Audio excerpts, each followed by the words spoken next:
কি বিরাট বড় ইলিশ এনেছে। কোত্থেকে আনলে? রাজারা দীঘায় গেছিল, এটা নিয়ে এসছে।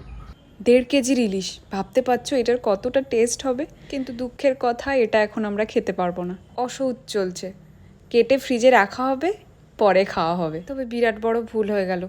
পেটিটা যে কেন কাটতে বললাম ওকে, ইলিশের সেই ব্যাপারটাই নষ্ট হয়ে গেল।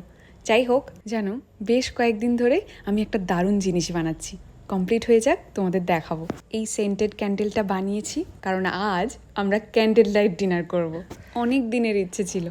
তোমরা অনেকেই এই ক্যান্ডেল শিখতে চাইছো। আমি চেষ্টা করব আমি যতটুকু জানি তোমাদের জানানোর। আস্তে আস্তে তোমাদেরকে দেখাবো। আর আমরা ঠিক করেছি এই সামনের রবিবার 17 তারিখ রাত 8টায় ইউটিউব থেকে একটা লাইভ করব। সেখানে তোমাদের সঙ্গে তো অনেক গল্প হবেই, তার সাথে ক্যান্ডেল নিয়েও অনেক কথা হবে। তোমাদের সমস্ত কাজ গুছিয়ে সময় করে আসবে, দেখা হবে। চলো, সবাই ভালো থাকো, সুস্থ থাকো। আজকে তাহলে আসি, দেখা হচ্ছে কাল।